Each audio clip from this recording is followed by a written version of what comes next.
Welcome everyone to our Lunch and Learn. So incredibly excited to get to be learning from Robert Wright, who is the Nova Scotia College of Social Workers' new president. So we're really excited to get to be learning from him, and specifically on the issue of child assessment and Africentric and culturally safer approaches. So very grateful, but we want to begin first with a land acknowledgement. So before I even acknowledge the land, let's just take a moment to ground ourselves in gratitude when we think about where we could be on the planet. Certainly we want to be really grateful for being here in unceded Mi'kmaq, and so wherever you're joining us from, especially if you are joining us through YouTube, just take a moment to think about where you feel most grounded and grateful and connected to the land. Maybe it's your garden, maybe it's a beach, maybe it's a hiking trail, but just take a few moments, take a deep breath, and connect to that gratitude and to the land. And as I do the land acknowledgement, I want to invite you to use the chat and acknowledge the correct Indigenous name for where you are located. So if you're not familiar, placenames.mapdev.ca is a great way to interact. And actually, you can even go down really low and get to the specific town or village and hear how it's supposed to be pronounced. I would like to begin by acknowledging that I am speaking from Unama'ki, which is located on the ancestral and unceded territory of the Mi'kmaq, whose inherent rights were recognized in the peace and friendship treaties that were signed with the Mi'kmaq, Maliseet, and Passamaquoddy peoples from 1725 to 1779. This series of treaties did not surrender Indigenous land, resources, or sovereignty to the British Empire, but instead established rules for an ongoing relationship between nations. The treaties were later reaffirmed by Canada in Section 35 of the Constitution Act in 1982, and they remain active to this day. So we take this time to pause in reflection and gratitude for the land where we live and work. We are all treaty people, so we have to be thinking about how this impacts what we do and how we do it and how it can guide our work together today. And we honor and reflect upon the 94 calls to action that the Truth and Reconciliation Commission included, with the specific ones related to child welfare, education, justice, and health, as well as those related to reconciliation in language and culture, and how that informs our work as social workers. We commit to translating this acknowledgement into action and seeking to implement the recommendations of these calls to action so that we can become better treaty partners. We commit to learning and we commit to unlearning. And that is part of also our new CASW 2024 Code of Ethics that requires us to shift from the illusion of neutrality to actively becoming anti-racist and fighting against racism and all intersectional prejudice that is part of colonization. Because as social workers, we recognize that all of these forms of violence are interconnected, and that means reconsidering what it means to be a social worker. And we recognize that being anti-racist and fighting against intersectional bias is a journey from denying that it exists to fear and avoidance, to learning and growing, to a world that we can't yet even fully imagine, where perhaps racism and other intersectional oppression will be eliminated. And our quest for safer social work practice lies in this journey. And we recognize this concept of intersectionality, which was first coined by the African American feminist scholar Kimberly Crenshaw, that speaks about the ways in which different bias and oppression can amplify each other. And so we have to be thinking about our own social location and positionality and the ways in which each of us are impacted by the colonial system in which we all participate and from which those of us of settler descent continue to benefit. And we recognize that this affects each of us in different ways. So for example, those of us of African descent were dispossessed and uprooted from their land and brought to Turtle Island against their will as part of the white supremacy and slave trade that fueled the settlement of this continent. So we take this moment to reflect upon the unique impact of colonization on us and on our practice.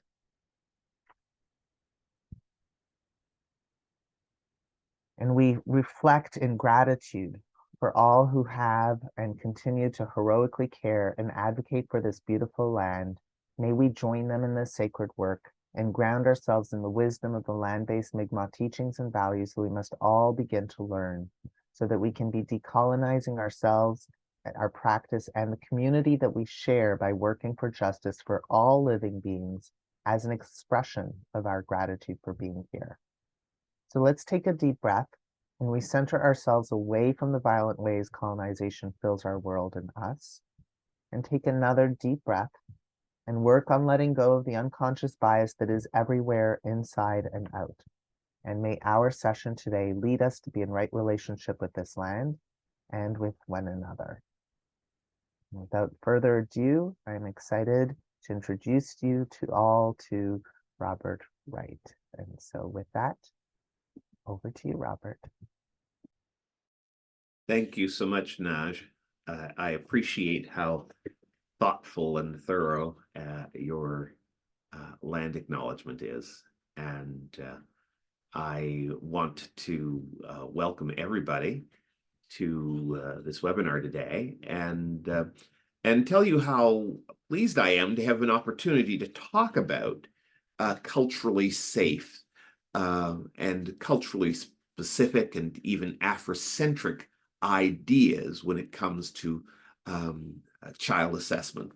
I'm going to launch right into my PowerPoint.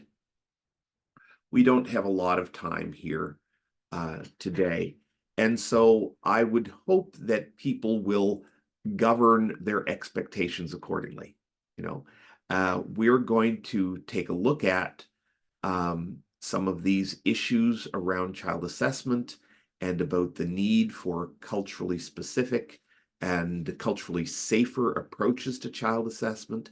And we're going to look at that particularly from an Africentric perspective, thinking about the needs of people of African descent. So I'm just going to launch right into the slides.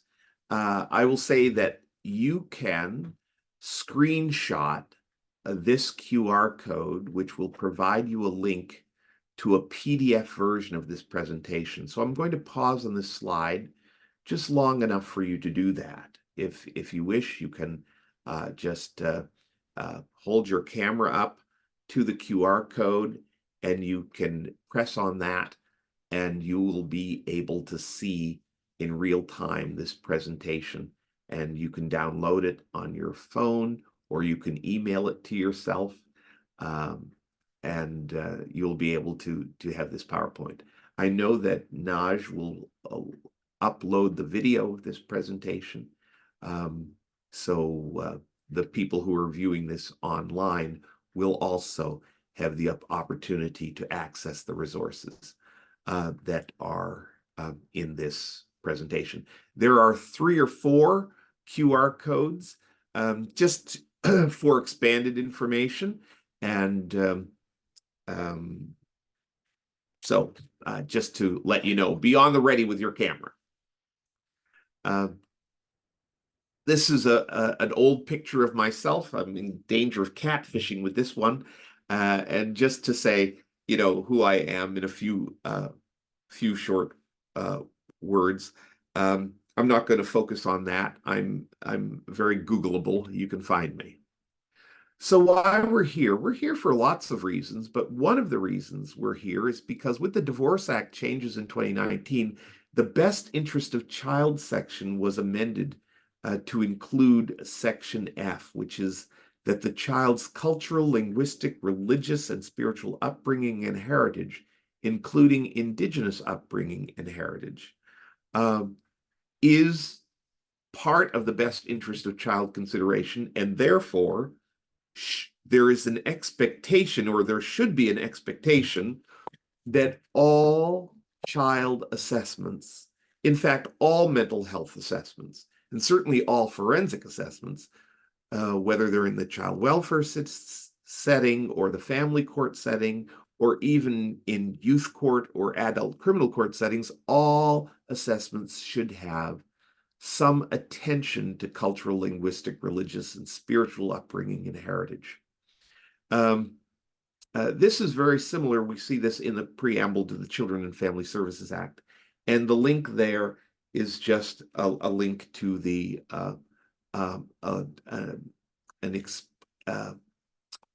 a monograph that explains this change.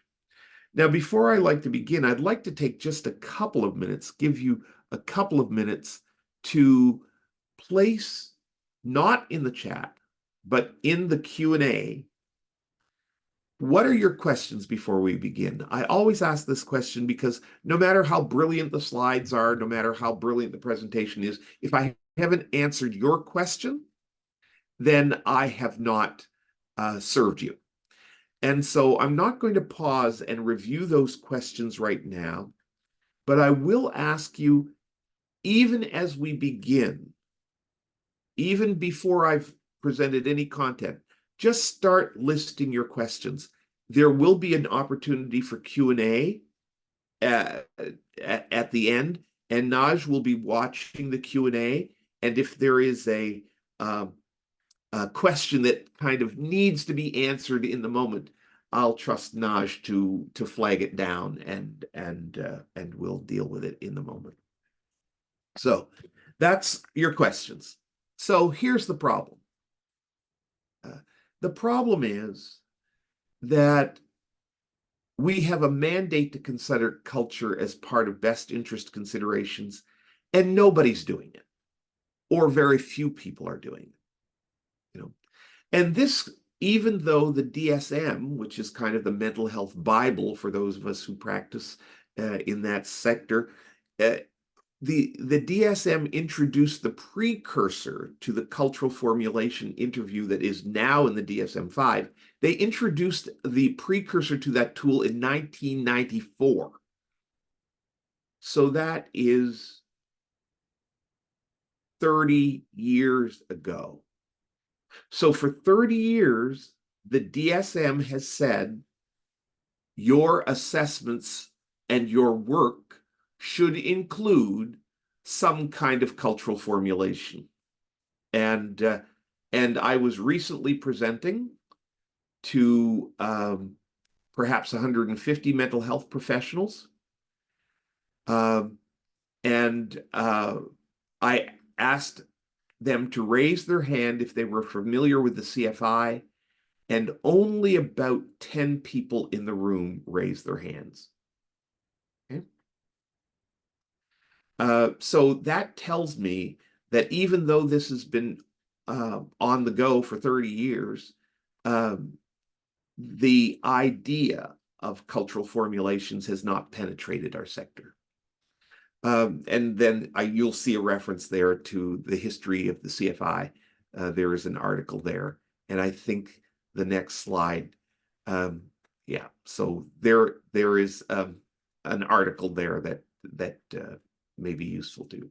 So so let's just take a look at the CFI for a moment. So the CFI and the DSM talks about interviewing your client and asking questions in 4 domains related to culture, exploring whether or not there's a cultural definition of the problem, whether there are cultural perceptions of the cause or the context and support that a client may have access to around the problem, cultural factors that affect self-coping and past help seeking, right? And the 4th domain, cultural factors that affect current help seeking. Now, the CFI is a welcome introduction to the idea of cultural formulation, but in my view, it really stops short of what one of the most substantial parts of a cultural formulation must be, and that is, in this context, in Turtle Island, the considerations around race and racism.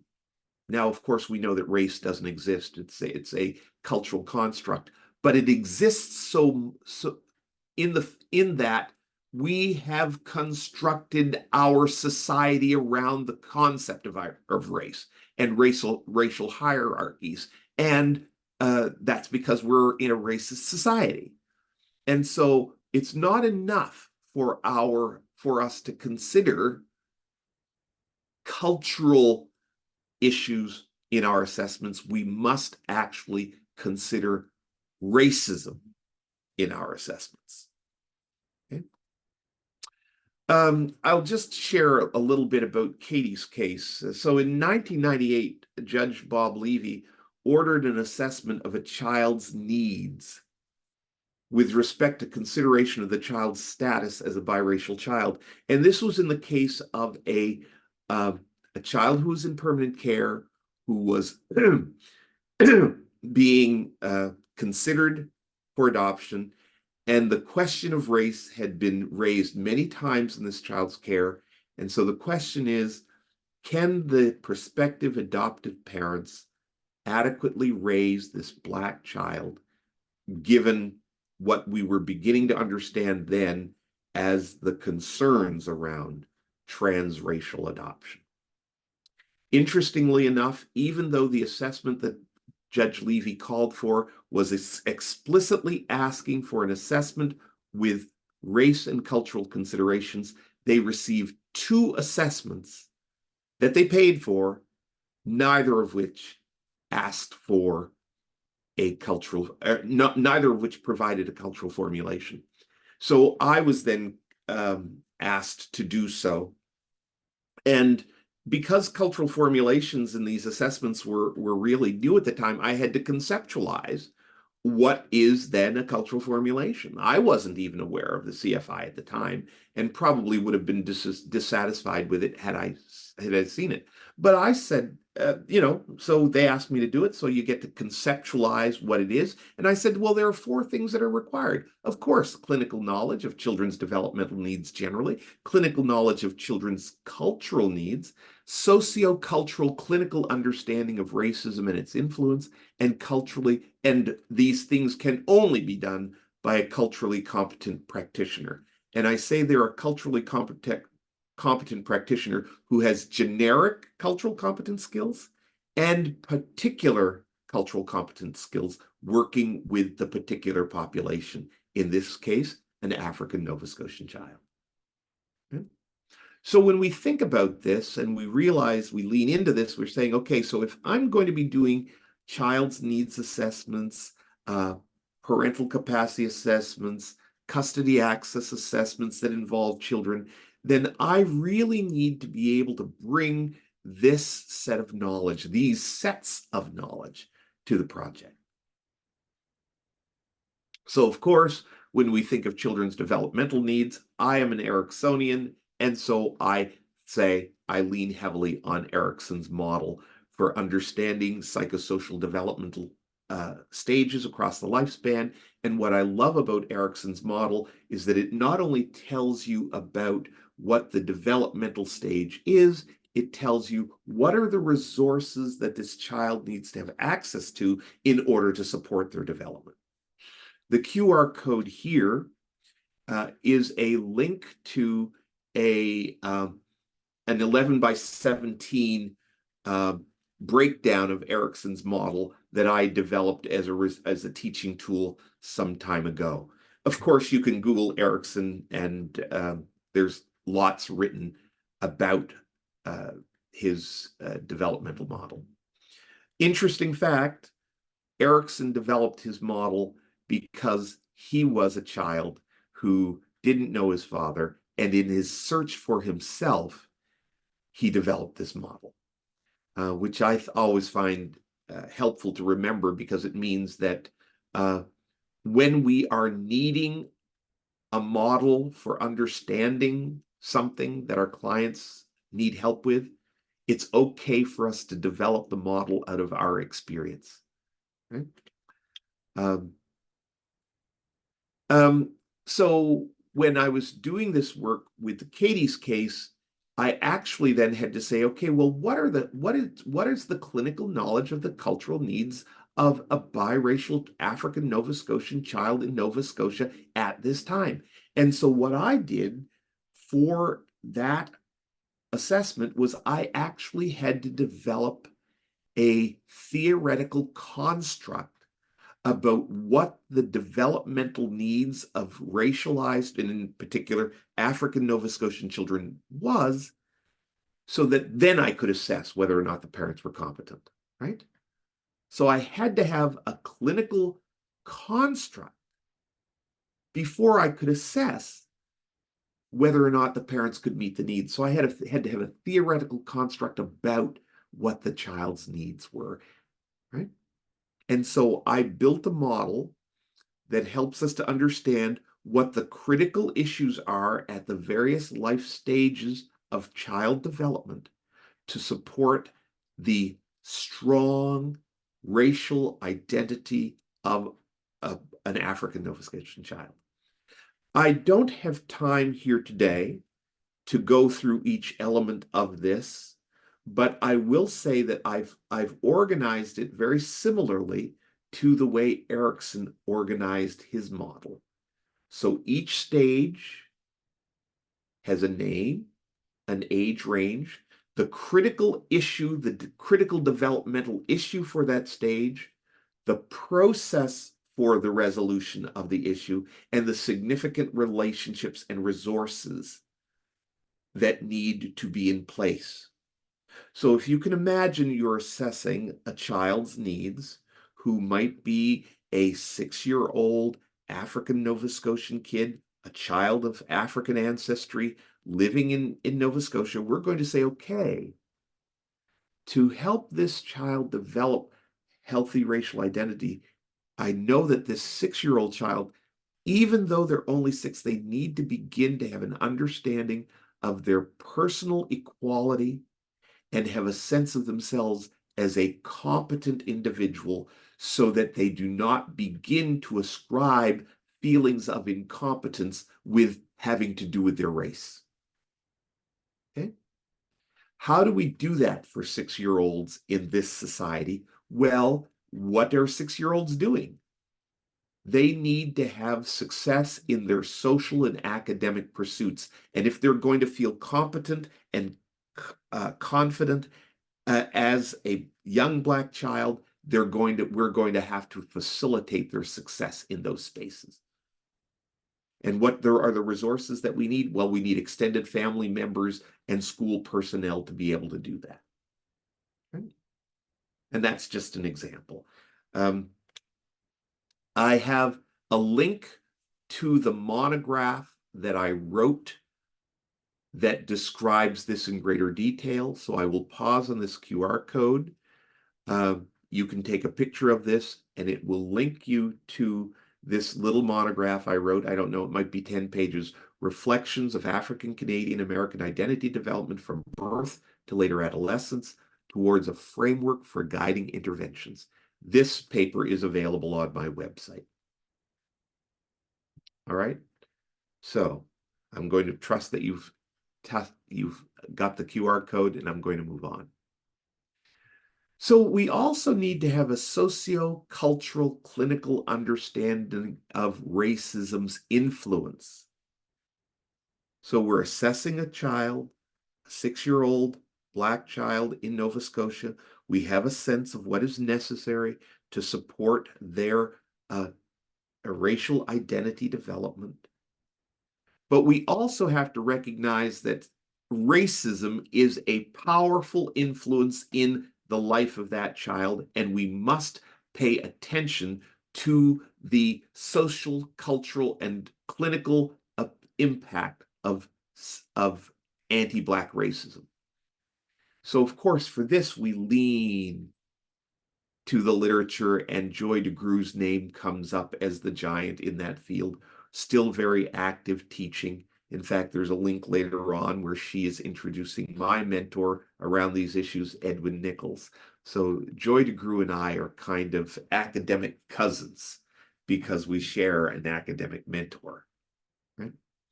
So what is the impact of racism on these things? Well, there's the historical legacy of underprivilege. And so when we're doing social histories of Black children, we need to be looking for the ways in which their racial location has marginalized them in their family life, in their educational experiences, in the social experiences they may have had, in other institutions, whether that's church or daycare, right? We need to understand the nature of intergenerational trauma. And of course, we could do a separate lunch and learn on intergenerational trauma of Black folk. Joy DeGruy speaks of this very particularly and calls it post-traumatic slave syndrome. And there's the reference to her work. But we also need to understand that there is an advantage to being disadvantaged, right? You know, I often say that if you're in Canada and your first language is French, you're more likely to be bilingual than a person whose first language is English, because you have lived in the minority.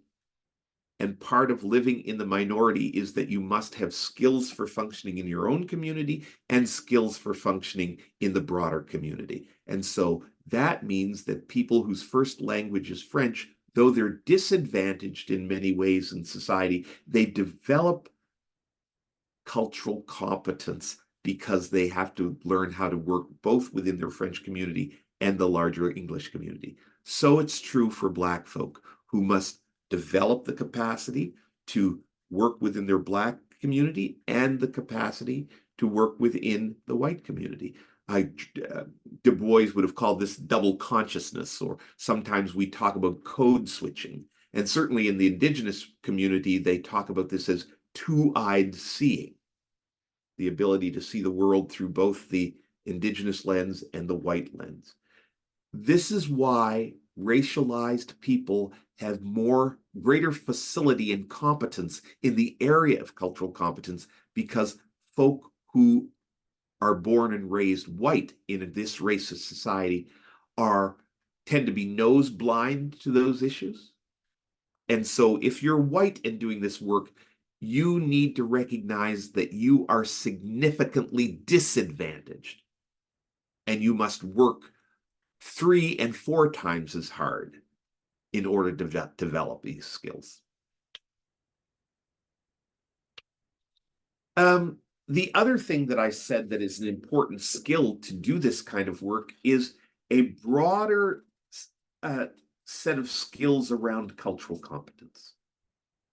And this is a definition that I have been developing over the last close to 30 years now. I am too young to have done anything for 30 years, but so it is. So this is a model for cultural competence that suggests that there are 5 essential capacities. We must understand our own cultural positions, right? We must understand the social and cultural reality in which we live and work, and in which our clients live and work. So we need to understand those differences, right? In lived, not just our cultural locations, but our social dynamic. I say that if you're racially different than your next door neighbor, you live in different neighborhoods. Okay? Your houses are right beside each other, but their experience when they walk their dog is different than your experience when you walk your dog. Your children's experience when they play outside is different than their children's experience when they play outside. There's a different social and cultural reality, and you need to understand that. We must cultivate appropriate attitudes towards cultural difference. This might seem to go without saying, but as social workers, there is actually a social work value that we must adhere to in terms of understanding difference and valuing difference, right? We must be able to generate and interpret a wide variety of verbal and nonverbal responses. In the same way that if we're doing child assessment work or any work with children, or we have to have a appropriate ways of interacting and engaging 2-year-olds, 6-year-olds, 10-year-olds, 15-year-olds, 26-year-olds. And we all know that there are different skills that you work with different developmental stages of a child. We also need to have different ways of engaging Black children, Indigenous children, recent immigrant children from various communities. And the broader our capacity to adapt our communication methods, the more culturally competent we'll be. And we must understand structural oppression and demonstrate awareness and commitment to social justice. Being a culturally competent practitioner as you do this work requires that you actually have credentials in understanding structural oppression, and those credentials are not just in the courses you've taken, but in the way in which your practice shows up as a social justice advocacy practice. Right? And that's the work you do between 9 and 5, and the life you live after 5. Jackie Barkley is on the call, and she always says that your real commitment to this work must be demonstrated after your work hours. Okay? There is no way to fake at cultural competence. You must be culturally competent, and if you are, it'll affect all aspects of your life.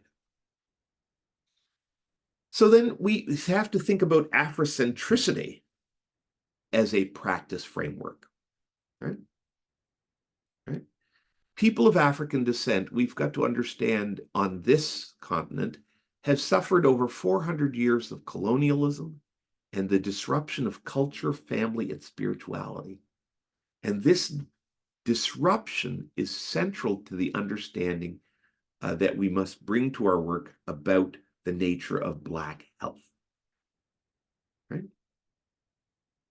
And the healing, the understanding of that, and the healing of it, the assessment and the treatment of it, if you will, requires that we are able to see the experience of Black people from a Black perspective, an Afrocentric perspective. Even if you are not Black, you must adopt a Black lens when you are assessing a Black client, right? And then there's just the quote there from Audre Lorde. So what does it mean to develop an Afrocentric practice framework? Other folks, perhaps in this region, perhaps Wanda Thomas most particularly, have talked about this. But I think that we are still, in my view, in our infancy in understanding functionally how to develop an Afrocentric practice framework. So the best I can do is to share a few resources for you. So this is the work of Edwin J. Nichols. I first encountered him in 1988, and I've been stalking him ever since. In fact, because I was thinking about him today, I called him this morning. And of course, he's Ed Nichols. He's too busy to answer his phone, even though he's 100.5. So I'll probably be talking to him over the next couple of days. But he developed this model for understanding cultural difference that is based on an understanding of how culture is shaped philosophically.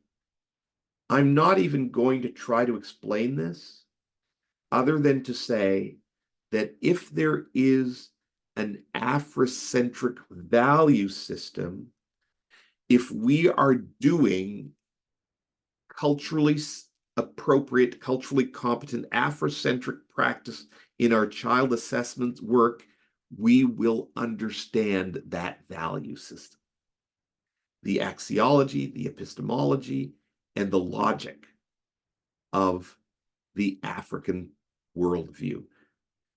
Okay. This chart is just a visual. You can't learn anything from it. But hopefully this YouTube video of Dr. Nichols, which was taken in February of this year, I think. It's very interesting. He's on someone's podcast.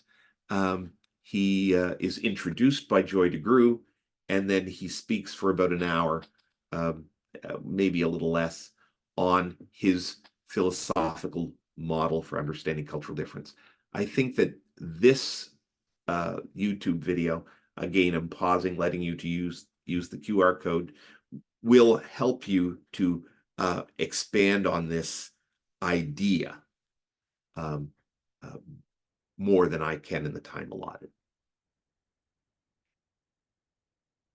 I would want to share with you that I have been on my own personal journey towards an Africentric practice framework. Okay? And when I was in graduate school back in 1996 or 7, I wrote a paper on developing an Africentric perspective in social work practice through reading African literature. And I did essentially a reflection on Kwame Nkrumah's autobiography. Kwame Nkrumah, of course, being the first prime minister of Ghana. So that's just, I wrote it in the San Francisco State University annual social work journal. I published this then. Anyway, there's a QR code linking to the whole paper.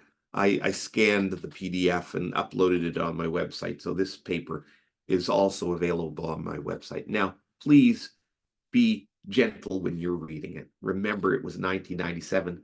I was a young graduate student, but it was my attempt to articulate for my colleagues how the kinds of things I was doing to develop my Afrocentric practice framework. And because the literature, the academic practice literature was light, I had to go to first-person literature. And so that's what I did. A few more slides, and then we'll delve into the questions. So it has led me to kind of develop my own understanding of what the principles of my Afrocentric mental health practice framework is. And I've said that there are 4 components to that. First, Afrocentric practice requires us first to construct and place our assessment and treatment work within the context of a therapeutic community. Right? I reference a journal article. I'm not sure. I don't think I have a QR code for this one, but what I'm saying here is that if Ed Nichols says that a Eurocentric culture has the highest value is between the member and the idea or the object. And so European culture is adept at learning and communicating outside of a context. So from an educational point of view, we would call this low context learning, right? So you can take kids out of their neighborhood, you can put them in a school that is an institution and not a community environment, and you can give them information, and they will learn the information in an abstract way because their relationship will be to the learning content. Afrocentrics suggests that the Afrocentric worldview is relational. And so you cannot do an assessment in a sterile environment outside of the relational context of a Black child.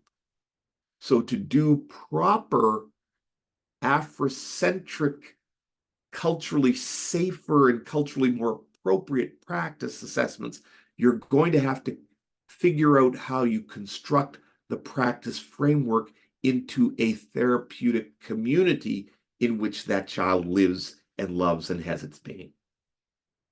Right? That's the first challenge. I'll just read the others. You need to assess for racial and cultural identity development and the needs. You must educate about and treat the presence of racial trauma, and you must educate about and promote resistance to the anti-Black racism that the child most certainly will be experiencing.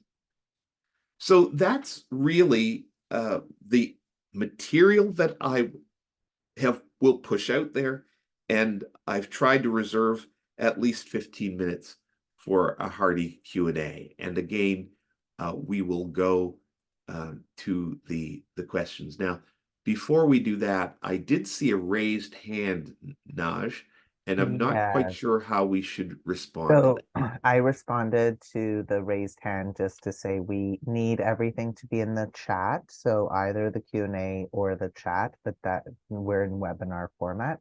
Before we stop screen share, one of the questions that we received is, could you post the link to the PDF version? I'm thinking of the last thing you just did, the code scan, it just went too fast for someone. So if you can go back to the last Okay, code so scan, that's it. that's this one. Yes, I believe so. So we'll just take another second for that. A reminder that I will put my email, but I have a PDF of everyone. I have a PDF of this presentation if anyone is wanting it. So I will put my email in there as well. Yeah. Presentation and So,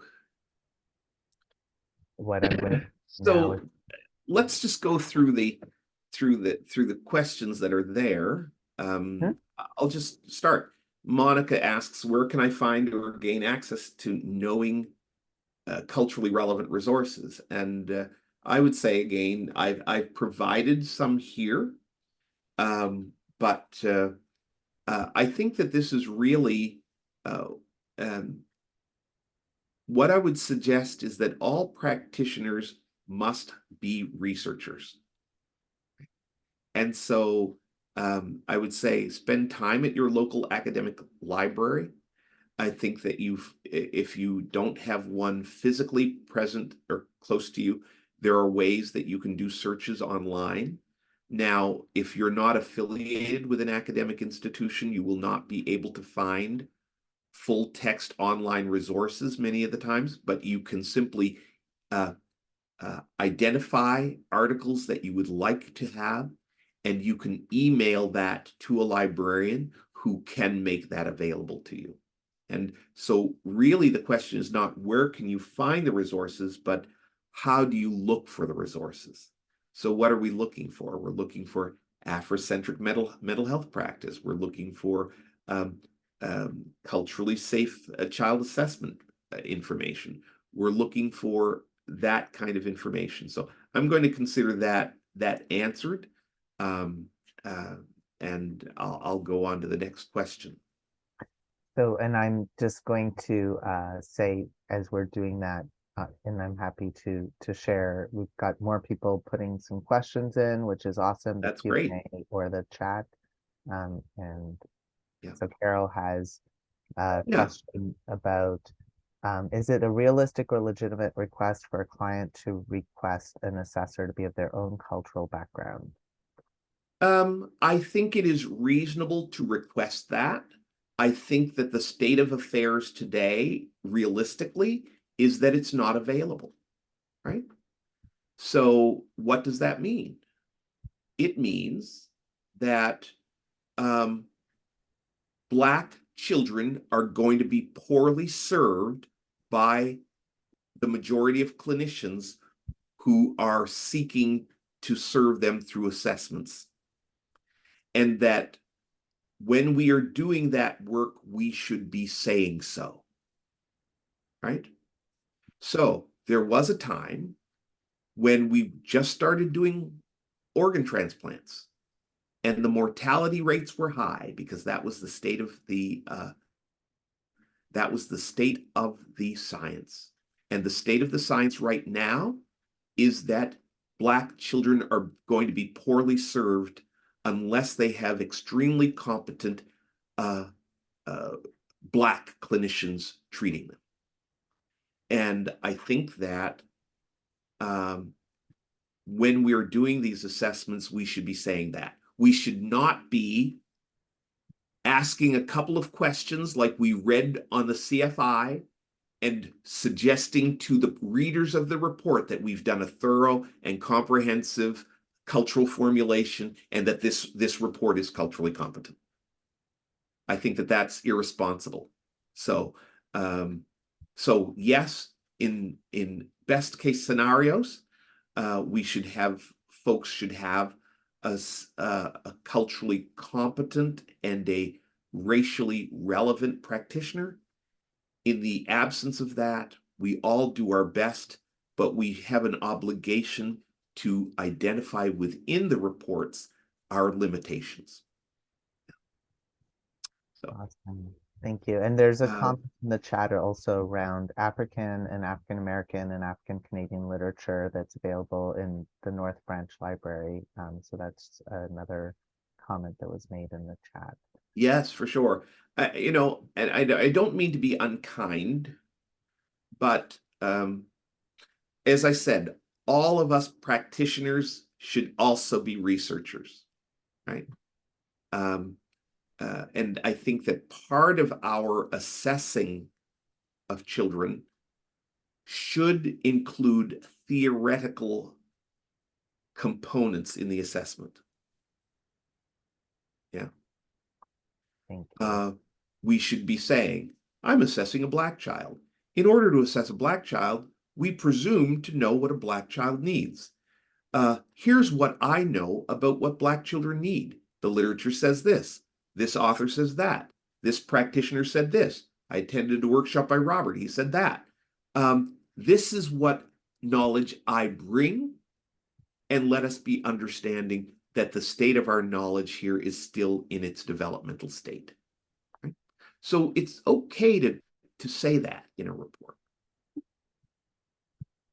So that is a perfect blend to the next question. We have a couple of questions coming. So Sure. One is around about using an Ericksonian model, which could be seen as Eurocentric, and how that connects with Africentric work with racialized children and their families, and your thoughts about that. Well, like I said, I am an Ericksonian, so I draw a lot of strength from Erickson, but I recognize that although there's tremendous wisdom in thinking about steps and stages of development, that those steps and stages of development are going to be different for queer kids, right? It's going to be different for Black kids. And so I can't simply apply Erickson to the Black kids, but I can apply Ericksonian frameworks to help me as I explore and do the research to better understand the needs of Black kids. That's why in my model looks like Erickson's model to help the practitioner be able to do that translation. Erickson says that these are the things that a child needs to learn at this age and stage. Yes, some of that, most of it maybe, is relevant for Black and or Indigenous kids, but I need to bring an additional analysis about what is the specific thing that Black kids need. And this sounds very much like what you were saying about Du Bois' double consciousness and the idea of trying to provide pathways of understanding for people who might be familiar with Erickson, but who don't understand necessarily the Africentric approach. It can be a pathway into understanding that. Yes, exactly. The other question, again, speaking about intersectional identities, do you have suggestions around the principle of placing the therapy into a therapeutic community? So for example, if one is working with racialized clients from two different cultures in a high conflict family situation where engaging the family can be difficult, like many clients from very multicultural backgrounds where it was not safe, or there was denial about cultural norms impacting abuse, or clients that are both Black and 2S LGBTQIA communities and their families or communities of origin that might be unaccepting of them, and where there were not necessarily as many peers or culturally competent practitioners to support them. So how do you deal with blended identities, I suppose, in high conflict situations? Well, I think that as a clinician, you have to step away from the biases that even parents might bring to this question and ask yourself the question, what do you know? Right? Even though you may not be an expert in cultural competence or working with culturally with Black people or Indigenous people, you know race is going to be a significant issue. And even if the Black person or the recent immigrant person or the Indigenous denies it, you can say, well, you might feel a little sensitive about being a white person who's kind of contradicting a Black person about the importance of race, but you're supposed to know something. You went to school. And if by now you don't understand that systemic racism is alive and well and is always a factor when you're working with a racialized person, then it's your job to have the competence to be able to work with that information, work with that family, to work through the hostilities that are probably born out of the racial injuries that the person has suffered, right? That's your job. It's not the client's job. You can't say, client denies any concept, any problems with race. Race is not an issue, says the client. That's lazy work. That's inappropriate work. The doctor doesn't say, client denies any problems with their heart condition. You've assessed them, they have a heart condition. Now, it's sensitive for you to do that. It's scary for you to do that, particularly if you're a white person.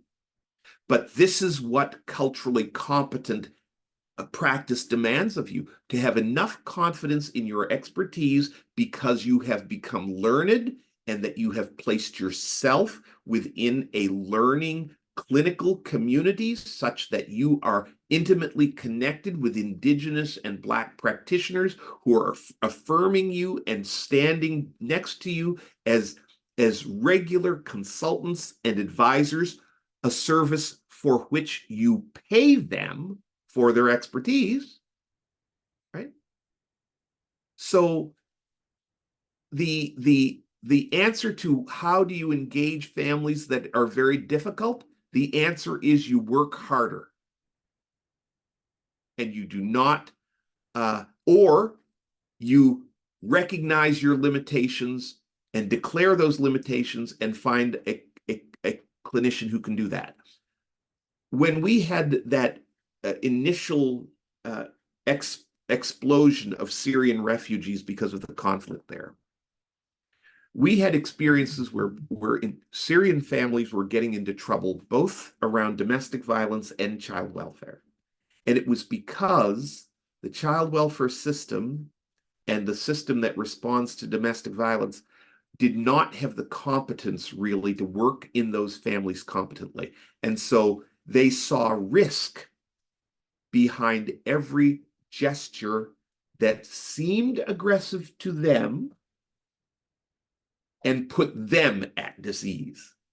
But I say this, and I'll say it clearly, if you're not a culturally competent clinician working with hostile and resistant families, your discomfort does not mean that risk exists. Your fear does not mean that risk exists. Okay?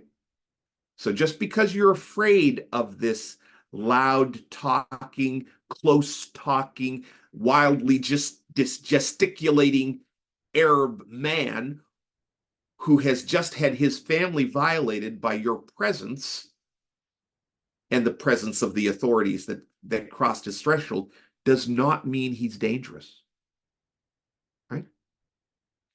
And it's your job to be able to understand that. If you can't, then don't take the gig, right? So, so we have a responsibility for developing the capacity. So I did this training, an 8-week session on family life in Canada. And of course, initially these Syrian men were resistant to hearing from this expert who's telling them how to run their families. But as I delved deep into the experience of Syrian refugees and understood the communities from which they came and the nature of and the fabric of family life and the cultural norms. And I was able to communicate my understanding of that and my appreciation and my valuing of that. People were able to feel comfortable engaging with me about conversations about conflict in the family, conflict with their children, trying to raise children outside of the context of their cultural resources that aided them in their family life. And we were able to do significant work, right? But that's because I had to place the work within the context of their therapeutic community, rather than inviting them into my space so that I could teach them what they needed to learn in order to function here in Canada. I've also recently completed a series of 3 workshops working with Black foster parents on how to more effectively work with the queer and questioning young people that they are raising in their homes as foster parents. So again, starting from the cultural location of the Black community and my understanding of the Black community and my understanding of the sensitivities around issues of 2S LGBTQI identity, I was able to help people feel comfortable to engage in an in-depth conversation about the challenges of caring for 2S LGBTQI plus kids, right? So it's their resistance is not the problem.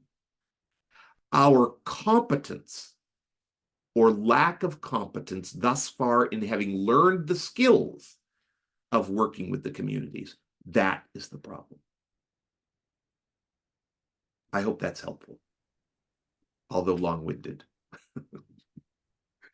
It is very helpful. I think there's a lot of questions that people still have in terms of when culture is articulated, but the family, for example, is dismissing the culture or resisting. There are other questions about even the word culture competence.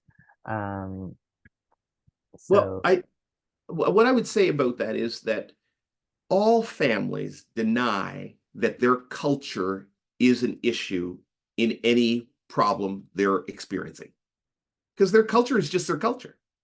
They said, don't worry about my culture. My culture is not the problem. And they're usually right.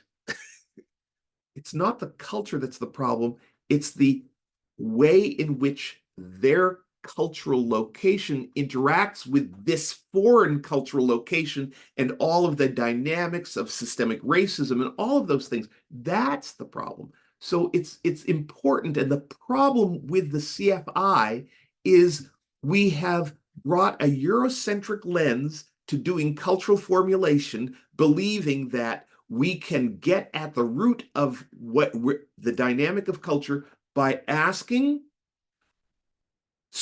systematic, linear questions specifically about culture. So tell me, how does your culture perceive this problem? Right? So tell me, how has your culture affected your help seeking?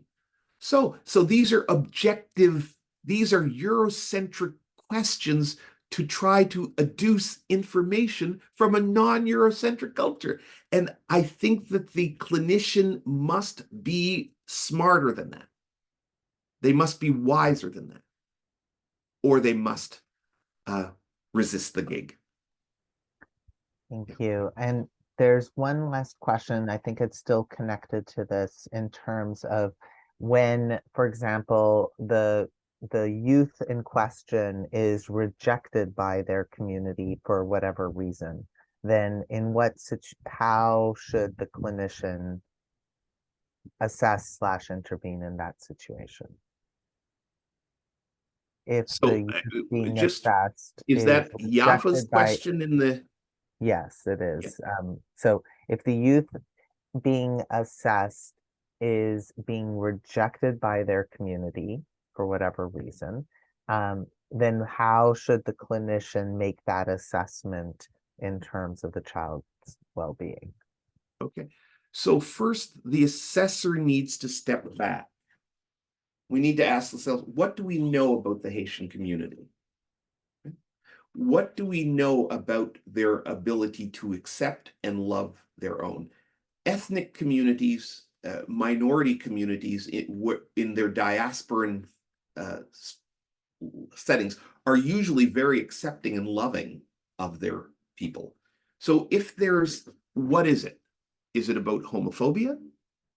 Is it about a child who is perhaps showing up in their culture devoid of their culture, having because the child is performing a culture that is not their own in order to function here, and so they're being rejected by their Haitian community?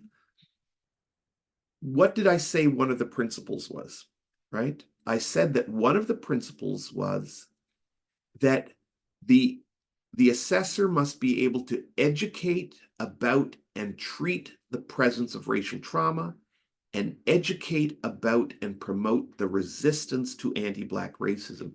And so that puts the assessor in a situation where they're having to analyze and understand the nature of the rejection and have a complex understanding of why a culture may be rejecting its young people who are adopting different cultural ways, and understand that that is probably not the culture rejecting, but it is a a a a maladaptation of that culture that is in a hostile environment and is struggling for its identity, right? And so it's the culture fighting the racism. That's where the energy for the lateral violence comes from. It is not coming innately from the culture, in my experience, but it is coming because of the pressures of the systemic racism that the culture is experiencing, and it's coming out as this lateral violence. So if these things sound new and foreign to you, it is an indication that you need to do some serious work in order to become a culturally competent assessor who is working with families in crisis and trying to do this Herculean work of assessing children's needs and helping courts and other agencies determine what course of action would be in children's best interest. I want to acknowledge that we're at 104. And if you have lots more questions and you're very enthusiastic, that's an indication that the college needs to help organize more work for you. I want to thank Naj for their careful curation of these lunch and learns. And I want to thank you for the invitation to have me to present. And I want to thank everybody here for showing up and being so attentive. Thank you so very much. We're grateful to learn from you, and thank you for highlighting the ways in which lateral violence and the internalization of the systemic racism and bias sometimes winds up showing up in family conflict and trauma. And I do want to just say for people who are joining us in the YouTube afterwards, some of the comments in the specific countries, whether it's Haiti or Syria, were referenced specifically because they were case questions, because families were the cases that were coming up in the questions were based upon certain situations. But obviously, it's not specific to Haiti or Syria. It's about the ways in which all newcomers, all people who are treated on the outside according to the intersectional wheel, sometimes wind up using lateral violence as part of their coping mechanisms to the stress that they Absolutely. experience. And to be very critical about this, we need to understand that the lateral violence that may be happening in the Syrian community because of this racism that they are experiencing here, they are here because of the colonial harm that has been done historically to their country that has caused the conflicts that brought them here. Right. So it's layers upon layers of generational and centennial and almost millennial oppression that brings us to this. And all of that is in the room when you're assessing the best interest of this child. So deeply grateful to you for unpacking really complex issues. And obviously, there's a lot more that needs to be learned.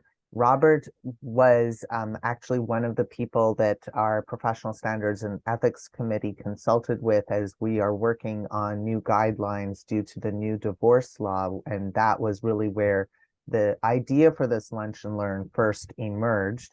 We're always grateful for more people who want to join our committees, our work. And Robert, we're so grateful to have you as our incoming president as we continue to work towards what does Africentric social work look like? And it is built into our strategic plan for the next 3 years so that the Nova Scotia College of Social Work continues to decolonize itself and work towards safer practice, working towards more knowledge and understanding, both learning more and also unlearning the ways in which we've internalized so much.